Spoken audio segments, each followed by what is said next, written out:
I'm over at Power Morphicon. I'm here with Andre, the Black Nerd, a comedy. Hey, how's it going? Andre, Blacknerdcomedy. Good to see you, man. That's awesome, cool. How have you found? Nice wolf. Thank you.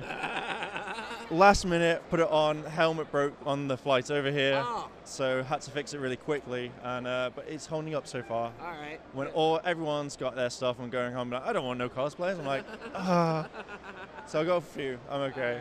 Right. So how are you finding Power Morphicon? I'm loving it. It just gets bigger every year, more fun every year. I'm just enjoying myself, getting to reunite myself with Rangers I met in the past, meet new Rangers that are coming here for the first time or haven't been here in a while.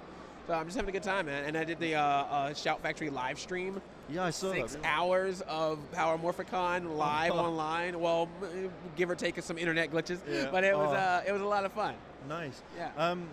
Yeah. What sort of things were you doing? Because obviously I was here live. So what were you saying on Shout Factory? So what we were doing was we had people come to the booth and we're doing interviews with them as well as showing footage from some of the bigger panels. So we could show some of the Saban panel, some of the how it all began with the Mighty Morphin, and we also showed special features from some of the Shout Factory DVDs, Power Ranger DVDs. So they got to see some featurettes that you could only find on those DVDs. They got to show some of that live. So it was really cool, this experience. It's just a way for if you were new to Power Rangers or if you new to Power Morphicon itself, or if you're just a fan in general, but you just for whatever reason couldn't make it out here. Yeah.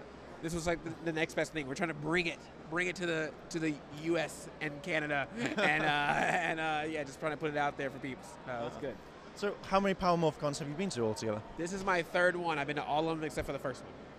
So everyone keeps saying that, and I'm just like, I've been to the first one, and that was it, the one that started off. I didn't know about it. The first time I heard about it was the year before the second one. I went to Anime Expo, and they had a booth there, and they had, and that was my I had not seen a Power Ranger in person ever. And I go to this table, and there's Walter Jones and Karen Ashley and Catherine Sutherland and Selma Ward, and I'm just like, why are these Power Rangers here? And I got all excited, and they're like, oh yeah, we're talking about Power Morphicon. I was like, wait, there's a whole convention of this? And I was like, I gotta go to this. So that's what kind of got it started, and it's just been fun ever since. Nice. I know I've loved Power Morphicon since they got to that Congo, the last one, but got here in the end, so couldn't miss it. Oh, cool. Now, I've been watching a lot of your videos. Oh, thanks. And there's one question that I have always wanted. Right. If you could put a movie with Linka from Captain Planet, I could get a name, Linka, yeah. Papa Smurf, Scooby-Doo, and I'm going to say Leonardo from the Turtles. What sort of story would you have for them? Obviously, they have to transport themselves to the real world and learn about wacky things like cell phones and stuff, because that's hilarious. I always love it when they put characters from cartoons in the real world and they have to understand how the real world works. I don't think that's ever been done before. No. I don't think anyone's ever taken that plot before with a cartoon character. So I say that. Yeah. New innovative concept there. And if it does happen, bam, it happened here first. Yeah. So yeah. No, I think it'd be cool. I think there'd be like some cool, like, you know how we had Roger Rabbit, like, you know, that whole thing. I would love to see something in that vein. I don't know what necessarily the story would be, but like just something in that vein, but with 80s cartoon characters, like almost like a Hot Tub Time Machine type thing. But you actually would get to see like your 80s cartoon characters together and collaborating together the same way that we got to see Mickey Mouse and Bugs Bunny on the screen. I think now we've got enough generations where we could pull that off, and that would be a very fun movie. Of course, licensing would be a nightmare. I'd hate for the lawyer of that movie, but I think that'd be cool to see that happen. Awesome, cool. Yeah. So one more question before we go on to the British game of British words. Okay. If you were to give any advice to anyone who's starting a channel, and also how did you get into doing all your videos? Oh, getting into YouTube? Yeah. Advice that I would give, I would just say be consistent. You know, kind of have a little bit of a game plan. You know, obviously, especially when you're starting out, you're going to experiment. Have fun with that experimentation. If you start to see like, oh, hey, when I do this type of video, more people seem to watch and more people seem to interact. You know, kind of keep in mind of that. Check and see when those things are happening, because it can help you to decide, okay, well, if I start doing more this direction, you know, it might give that first boost. Because the main thing is just getting, you know, you got to get seen. There's so many channels, there's so many things. You got to try to get out there, and come up with something. You can talk about the same type of topics, but come up with your way of doing certain things. Don't just straight copy something you've already seen, because we already had it. You know, what's your take or what's your version? Because everyone's opinion is different. Everyone's way of doing things are different. So learn your own voice and use that as your advantage to your video, so that people can eventually get to the point you want it. You obviously searching helps, and obviously all that stuff helps, but you want to get to the point where people are like, oh, I want to see your video about this, or hey, you make funny sketches. I can't wait to see your next sketch. Like, you don't want to. You want to get to a point where it goes from just generally searching to they're looking for you. Yeah. You know, and that's the key. So just whatever you can kind of do to make yourself a unique voice is very key. See, that's good. A lot of people have asked me and a load of other people how to do it, and that's the same pretty much the advice that I give everyone else. That's solid. I like that advice. Oh, thank you. So thank you. Right, okay, so this game. All right. Right, okay, I'm going to try and find some different ones because I've been asking pretty much the same ones. Oh, okay. So, okay, the one I'm going to... So what is going on here? I'm going to give you a phrase or word. Okay. You've then got to turn around and tell me what you think it means. And then what I think it means. If you guess it right, I will go yes. If you're not, I'll then tell you what the real reason is. All right, let's do it. So, the first one. This is going to be terrible. Okay, to have a butcher's. What? To have a butcher's. To have a butcher's. Yeah. That is when you have a weird itch, like it's like not completely inside the crack of the butt, but it's like on the edge, like right where the curve it starts into the zone, and you get like a little tickle in there, and you're just like, I want to scratch it, but there's people around, but it's like very weird. That's a butt itch, and that's what it means to have a butt itch. Okay, I like that one. It actually means to have a look at something. Yes, you're looking at the scratch, the itch that you have, and you're like, I need to scratch that. So technically, that's right. I will give you that 1 point. Yes. So that's one. Semantics. Right. Gobsmacked. Gobsmacked. That's just like, and then just like flabbergasted, like surprised. Yes. Like, I am gobsmacked right now. You know, we need to use that word more. We don't use that too much in America. That's my new phrase now. Now I'm not gonna say I'm surprised, I'm shocked. I'm gonna go, I'm gobsmacked, and you have to say it like that. You can't be like gobsmacked. I'm gobsmacked. Fiddly-dee. Now, when I watch your reviews or when you talk about something, I want to hear the word gobsmacked. It's going to happen. It's going to happen. Trademark you. Yep. And if not, I'm just going to comment constantly, and it'll be gobsmacked. I'll be like, who's? Oh, there we go. Right. Okay. I'm off to Bedfordshire. You're what? I'm off to Bedfordshire. I'm off to Bedfordshire. Yep. I'm off to Bedfordshire. Bedfordshire is this.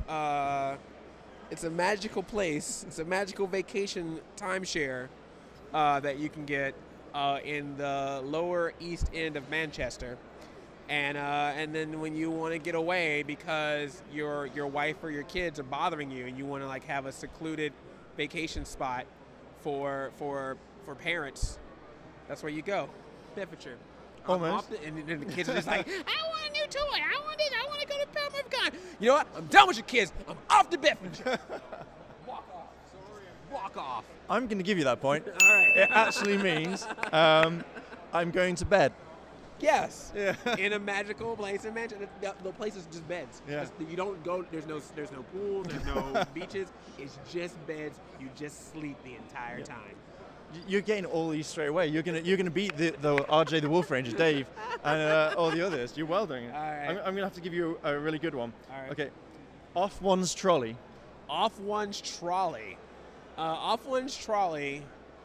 That means you're not something ain't right up there. Like you're a little off. You're a little like the elevator doesn't go to the top floor. You're off one's trolley. That's correct. Yeah. Yes. I'm British, son. Oh, yeah. Okay. I am snookered. Yeah, you are. I am snookered. Is it like full? Is like you've eaten too much? I'm snookered. It's kind of. I want to go to sleep. I'm tired. Oh, you're tired. See, because you ate too much. See, we call it the black people call it the itis, because you eat too much and then you want to go to sleep afterwards. So if I was British black, I'd be like, I am snookeritis. You're just hitting each one. I'm just trying. I'm trying. You know, it's all about selling it. Okay. So I'm going to give you two more. Next one is three more actually. Okay. Pip pip. What? Pip pip. Pip pip. That's like a hello, isn't it? Pip pip pip. Cheerio. Yep. It can be hello and also goodbye. Oh, okay. Pip pip. You got that one?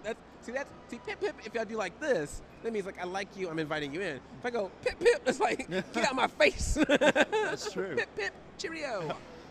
Cheerio, good sir.